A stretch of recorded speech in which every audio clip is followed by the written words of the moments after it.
Aujourd'hui, on va parler d'un sujet qui fâche. Un sujet qui peut être très délicat, un sujet qui peut vraiment être un sujet de discorde dans le couple. Alors, c'est quoi ce sujet? Comme tu l'as vu dans le titre, on va parler de la sexualité des enfants. Est-ce que... Non, sexualité des enfants, non. Bref, je sais même pas comment le dire. Bref, doit-on parler de sexualité à nos enfants? Et à quel âge, à partir de quel âge doit-on commencer à parler de la sexualité aux enfants?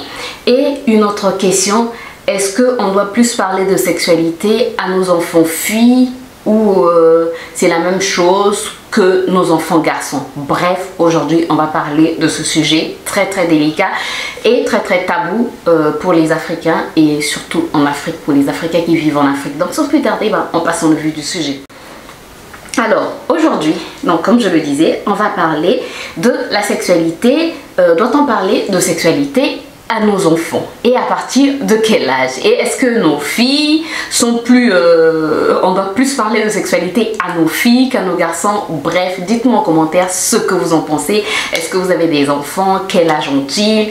Et à quel moment avez-vous commencé de leur parler de sexualité, si vous le faites, si vous ne le faites pas encore? Bref, la sexualité, c'est pas seulement l'acte sexuel en tant que tel, mais quand je dis sexualité, c'est apprendre à l'enfant, lui apprendre son corps, lui dire que là on ne touche pas, lui parler des règles. Bref, c'est en fait de tout ça que je vais parler. Par exemple, quand les enfants nous posent la question comment un bébé vient au monde, comment on fabrique un bébé, bref, faut pas dire il y a des parents qui disent c'est dans une usine, bref, est-ce que on doit lever ce tabou là? Est-ce qu'on doit commencer à parler à nos enfants librement, leur parler de la sexualité librement, leur parler de leur corps librement? C'est la question à 10 000 à 20 000 dollars. Bref, c'est la question qu'on va se poser aujourd'hui. Donc aujourd'hui, on va débattre tous ensemble sur ce sujet. Donc, comme je le disais, ici, chez nous en Afrique, c'est un sujet très tabou. Est-ce qu'on doit parler de sexualité? À quel moment on doit commencer à parler de sexualité? Bref, moi j'ai un garçon et je peux vous dire, mon garçon a 2 ans et 9 mois et voilà, c'est très compliqué. Je me demande, est-ce que c'est le moment de lui parler de sexualité, de lui parler de son corps, de nommer les différents organes de son corps? Oui, faut-il encore attendre? Bref, un jour j'écoutais une dame, une conférencière qui est vraiment une conférencière chrétienne. Puisque je suis chrétienne? Non, c'est pas puisque je suis chrétienne, non. Je sais pas comment non, c'est pas ce que je voulais dire. Je voulais dire je suis chrétienne et je veux enseigner mon enfant selon les bases de la Bible. Et par rapport à ça, je me dis comment aborder ce sujet de la sexualité avec mon enfant. Donc j'essaie d'écouter tout ce que les gens disent. Pas forcément des personnes chrétiennes, mais quand j'ai une personne chrétienne qui parle de sexualité, j'aime bien écouter pour savoir comment aborder ce sujet avec mon enfant actuellement ou encore avec mes enfants plus tard. Donc voilà, j'écoutais cette conférencière qui parlait de sexualité et elle disait qu'il faut commencer en fait très tôt, dès que l'enfant commence à parler, commence à poser des questions, il faut lui parler de la sexualité, il faut lui dire que là ça s'appelle ceci, cet organe s'appelle cela, voilà. Et dernièrement je suivais aussi une psychologue. Je sais pas si elle est chrétienne, mais je suis une psychologue ivoirienne. Elle parlait aussi de sexualité et elle aussi elle est allée dans le même sens. Elle disait il faut apprendre à dire des noms, à appeler i par i, chat par chat, chien par chien. C'est pas dire c'est ceci, c'est cela, bref, ne pas nommer les choses. Quand on ne nomme pas les choses, c'est comme si on dit en fait à l'enfant, on met dans la tête de l'enfant que c'est honteux. En fait, le véritable nom est honteux. Donc il faut pas le dire, il faut pas nommer cet organe-là. Et en grandissant, l'enfant grandit en fait avec cette honte-là, cette gêne-là de nommer cette partie de son corps, de nommer cet organe de son corps. Et plus tard, l'enfant aura du mal sera toujours en fait dans cet esprit de tabou, sera toujours dans cette atmosphère de honte quand il s'agira de sexualité, même avec son futur mari ou sa future femme. Donc il faut apprendre en fait à discuter comme ça en grandissant, surtout à l'adolescence, quand ça devient compliqué. Là au moins l'enfant peut venir te voir, peut te dire il y a ceci, il y a cela. Par exemple, il y a des filles qui ont leurs règles, qui ont du mal à aller vers les parents pour dire j'ai vu mes règles. Parce que il y a ce tabou, il y a cette gêne, il y a cette honte et elles préfèrent aller voir une amie J'entendais un bruit bizarre. Elle préfère donc aller voir un ami, quelqu'un d'autre, quelqu'un en tout cas de l'extérieur, ou encore aller sur les réseaux sociaux, sur internet, alors que là c'est dangereux. Avec le monde d'aujourd'hui, avec la société d'aujourd'hui, internet, les réseaux sociaux, bref, il faut éviter que nos enfants apprennent la sexualité à l'extérieur. Parce qu'à l'extérieur, il y a des choses pas possibles. On va leur dire des choses pas possibles. Je me rappelle quand j'étais encore, pourtant j'étais déjà grande, j'avais 17 ans, j'avais 16 ou 17 ans. Il y avait une fille qui disait, en tout cas on était, et c'est à l'église, ça c'est plus flagrant encore, c'est à l'église, cette fille là elle disait que dans son école on lui disait que comment est-ce qu'on appelle, ne pas avoir de rapport sexuel avant de se marier, avant un certain âge rendait stérile. Et voilà, si tu grandis en fait dans cette atmosphère-là, tu évolues dans cette atmosphère où on te dit que si tu n'as pas de relations sexuelles avant tel âge, tu seras stérile. Tu vas te dire, ben ok, donc je dois avoir des relations sexuelles pour ne pas être stérile. Ou encore, une autre histoire qui circulait, c'est que si tu n'as pas de relations sexuelles avant tel âge, si tu es trop grande, après tu seras frigide, après tu auras des complications. Bref, des histoires à dormir debout. Mais vraiment, des histoires à dormir debout. Et ce sont des histoires qui se racontent dans les écoles, qui se racontent à l'extérieur. Donc, si dans la famille, dans le cocon familial, on ne prend pas le temps de parler de sexualité avec nos enfants, ben, c'est vraiment compliqué, c'est difficile après à gérer, puisqu'après, l'enfant devient grand et on a du mal à aborder certains sujets. Moi, par exemple, ce que j'ai fait dernièrement, ça... Non, mais quand vous faites quelque chose, surtout quand vous commencez à parler de sexualité, je pense qu'il faut d'abord en parler avec votre mari ou votre femme, vous vous asseyez, comme ça au moins l'autre n'est pas surpris. Moi j'ai fait quelque chose et mon mari a été complètement surpris. Alors qu'est-ce que je fais? Je nettoie mon fils, donc après avoir écouté cette pasteur conférencière de la sexualité, je nettoyais mon fils et mon fils, il peut te poser 10 questions en 2 minutes. Il pose beaucoup de questions, il est très curieux. Donc on discutait pendant que je le nettoie, pendant qu'il prenait sa douche, on discutait. Et quand je dis on discutait, c'est comme si c'était une grande personne, quoi. Mais bref, on a des vraies discussions avec mon fils. Non mais là je suis très sérieuse, on a de vraies discussions avec mon fils. Donc on discutait et j'ai commencé en fait à lui dire, j'ai commencé à lui montrer son organe. Pour ne pas être démonétisée, je vais pas dire le nom, j'espère que je ne serai pas démonétisée en parlant de sexualité, mais bref, je pense que on doit commencer à lever le tabou, on doit commencer à en parler. Donc je commençais, je regarde l'heure parce que j'allais aussi chercher mon fils à l'école. Donc je disais, j'ai commencé à lui parler en fait de comment ce qu'on appelle, à nommer en fait son sexe. J'ai dit, écoute, ça c'est pas le pipi, c'est comme ceci que ça s'appelle. Et voilà, lui quand tu lui dis quelque chose, il retient. Je lui ai dit, et c'est passé, et moi je lui dis souvent, là on ne doit pas toucher ton pipi, on ne touche pas ici, on ne touche pas là. Si quelqu'un te touche, tu refuses et tu viens me le dire. Moi ça direct je dis à mon fils, parce que maintenant avec les gens, la mentalité des gens, les gens sont devenus tellement pervers, mais tellement pervers que je dis, personne n'a le droit de te toucher là, que ça soit un tel, si c'est pas maman, si c'est pas papa, c'est-à-dire pour te nettoyer, personne n'a le droit de te toucher là. Est-ce que tu as compris? Et c'est ce que je lui dis, hein. Et là je suis très ferme. Et donc ce jour-là je lui dis, ton pipi s'appelle comme ceci. Les semaines sont passées. Un jour, son père l'aidait à prendre sa douche et il dit à son père, papa, le pipi s'appelle comme ceci. Et là, son père sort en catastrophe, il m'appelle, chérie. Qu'est-ce qu'il y a? Je dis, j'arrive en courant parce que je savais que la manière dont il m'appelait, il y avait quelque chose qui n'allait pas. Je dis, qu'est-ce qu'il y a? Il dit, le petit connaît le truc, où est-ce qu'il a appris? J'ai dit, c'est moi qui le lui ai appris.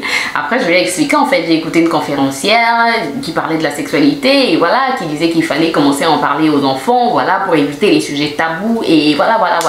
Donc voilà, moi c'est comme ça, en fait, que je le fais. Et par rapport, j'écoutais, cette conférencière disait aussi que par rapport à l'âge, en fait, il faut adapter le discours par rapport à l'âge de l'enfant. Donc, au fur et à mesure que l'enfant grandit, ton discours va changer. Au fur et à mesure qu'il grandit, tu vas commencer peut-être à parler un peu plus de certaines choses que d'autres. Mais en tout cas, moi, à 2 ans, quand mon enfant a commencé à parler, à bien parler, à mieux comprendre ce que je lui disais, j'ai commencé à lui dire, ne touche pas. Là, non, pas ne touche pas. Personne ne doit toucher à ce niveau. Personne ne doit toucher, ne doit faire ci à ce niveau. Si quelqu'un te touche, tu me le dis. Tu refuses et tu viens me le dire. Ça, direct, j'ai commencé à le dire parce que, comme je l'ai dit tantôt, les gens sont vraiment pervers et il y a des choses qui se passent. C'est pas parce que nous en Afrique, ne pensez pas qu'en Afrique ça ne se passe pas. En Afrique, il y a des choses qui se passent, mais des choses très graves dont on ne parle pas. En Afrique, comme on a l'habitude de cacher les choses, non, sinon c'est la honte. Vous voyez, quand même quand quelqu'un est violé, une jeune fille est violée, même si la jeune fille est violée par son père, par son frère, oui, il y a des choses pareilles qui se passent, violée par son grand-père, par son oncle, bref, par quelqu'un de la famille, par un ami de la famille, on va cacher, on va camoufler, non, il ne faut pas le dire, même si la jeune fille tombe enceinte, non, il ne faut pas le dire, non, sinon c'est une honte pour la famille, c'est une honte pour ceci, il ne faut pas le dire, et comme ça, en fait, on couvre le péché, on couvre la faute, on couvre, et la personne continue à faire ce qu'elle veut, la personne continue. Il y a des pédophiles partout, je veux dire partout. En tout cas, il y a beaucoup de pédophiles en Afrique et on n'en parle pas. On parle juste des pédophiles qui sont en Occident. Mais en Afrique, ils sont très nombreux. Très nombreux. Donc, il faut commencer à parler dès le plus jeune âge aux enfants. Par exemple, concernant les règles, les mamans parfois ont honte de parler des règles. Alors que c'est normal de parler des règles, de dire à la jeune fille quand elle commence à avoir, à se développer, écoute, bientôt tu auras tes règles et pendant les règles, il faut faire, c'est mieux de s'abstenir. Voilà, il faut, en fait, il faut pas se dire que parce que je suis chrétien, je peux pas parler de sexualité. Il faut au contraire parler de sexualité, même si on est chrétien, dire, écoute, à partir de, quand tu commences à avoir tes règles, déjà, tu vas utiliser des protections hygiéniques. C'est comme ceci qu'on utilise des protections hygiéniques. Et puis quelque chose d'autre que je trouve de bizarre, on n'apprend pas. Moi, il n'y a pas longtemps que j'ai su comment calculer mon cycle. Vous allez me dire, mais Grâce, c'est pas possible. Bah, si, c'est possible. Il n'y a pas longtemps que je l'ai su. Même en étant mariée, je ne savais pas calculer mon cycle. Il y a peut-être 2 ou 3 ans ou 4 ans que j'ai su comment calculer mon cycle. Donc c'est important en fait de parler de tout ça, d'apprendre à l'enfant à calculer son cycle. C'est pas pour que l'enfant aille faire de la débauche, non, mais c'est pour que en fait c'est juste de la connaissance. C'est comme en fait quand l'enfant va à l'école pour apprendre la biologie. Et puis il y a des gens, il y a des parents qui disent non mais même si je ne lui enseigne pas, à l'école on lui enseignera, il y a une matière, il y a comme une leçon en biologie où on apprend le corps humain. Mais non, on n'attend pas que les enseignants, que les professeurs puissent enseigner à ton enfant ce que toi tu devrais déjà lui enseigner. On ne dit pas, si tu n'arrives pas, va voir un spécialiste qui va t'aider, qui va te donner les bons mots pour apprendre à ton enfant ce que c'est que la sexualité, comment son corps fonctionne, c'est important. Après, doit-on plus parler de sexualité aux filles? Je ne pense pas. C'est pas parce que la fille peut tomber enceinte et que le garçon ne peut pas tomber enceinte que la fille, qu'on doit prendre plus de précautions pour la fille et moins pour le garçon. Non, moi je me dis que qu'on leur parle en fait différemment de sexualité. La fille, on va lui dire qu'il y a des risques que tu tombes enceinte. Le garçon, on va lui dire qu'il y a des risques que ceci arrive, cela arrive. Après, il y a quelque chose dont on ne parle pas. Vous savez, je sais pas comment utiliser ce mot-là. Je sais pas comment utiliser. Mais il n'y a pas longtemps aussi que je l'ai su. Sincèrement, moi-même, j'étais choquée de ma non-connaissance, de mon ignorance sur ce sujet-là. Il y a les enfants à un certain âge commencent à avoir, des éjaculations. Je ne sais pas s'il faut appeler ça éjaculation, mais je pense que c'est éjaculation. Les enfants à un certain âge commencent à avoir des éjaculations. C'est pas quelque chose, c'est parce qu'en fait leur corps est en train de se développer. Après je suis pas de la médecine donc je vais pas trop rentrer dans le sujet, mais en fait il faut faire comprendre à l'enfant que c'est le fonctionnement normal de son corps, que quand il se réveille et que son drap est mouillé, qu'il ne se sente pas gêné de le dire, qu'il ne se sente pas gêné, mais c'est juste parce qu'en fait son corps est en train de fonctionner normalement. Donc il faut avoir les bons mots. Je pense qu'il faut, si possible, aller vers un professionnel qui va nous expliquer à nous parents ce qui se passe pendant tout le cheminement de l'enfant et qui nous donne les bons mots, les bonnes phrases à avoir vis-à-vis de nos enfants garçons ou nos enfants filles. Qu'on explique à nos filles qu'à tel âge tu peux avoir tes menstrues, mais quand tu as tes menstrues tu dois faire attention parce que là, Si tu vas avec un homme, ben, tu peux tomber enceinte. Même si on est chrétien, je le répète, même si on est chrétien, on a le droit de parler d'abstinence à nos enfants. Il faut s'abstenir et voilà, parce que si tu ne t'abstiens pas, tu peux tomber enceinte, tu peux contracter une maladie sexuellement transmissible. Voilà, il faut en parler pour que les enfants sachent à quoi ça tombe. Au moins, tu auras parlé et tu mets tes enfants en prière et après, ben, le reste, Dieu fera, quoi. Voilà, au moins, toi, tu auras parlé. Mais ne restons pas silencieux, ne soyons pas comme nos ancêtres. Après, nos ancêtres, moi, je sais qu'au village, moi, j'ai été au village pendant un moment, je sais qu'au village, quand une jeune fille commence à grandir, commence à avoir des seins par exemple, on va lui dire hey, maintenant il faut faire attention, il ne faut pas que les garçons puissent tourner autour de toi, sinon tu vas nous ramener une grossesse. En fait, c'est peut-être la manière de le dire qui n'est pas bonne, mais au moins on met déjà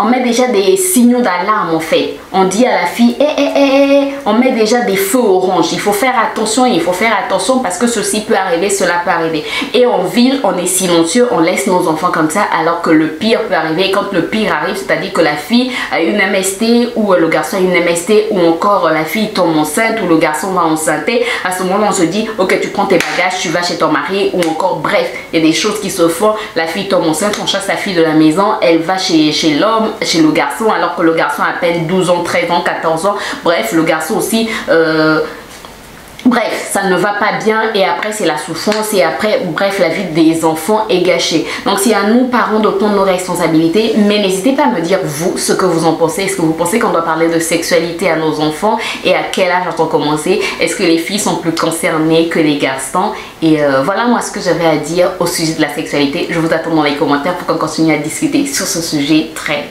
délicat. J'espère que la vidéo t'a plu. Si c'est le cas, n'hésite pas à me laisser un pouce en l'air, à t'abonner si ce n'est pas encore fait et à cliquer sur la cloche pour plus de vidéos. Je te retrouve très bientôt pour une nouvelle vidéo. D'ici là, porte-toi bien. Bye bye.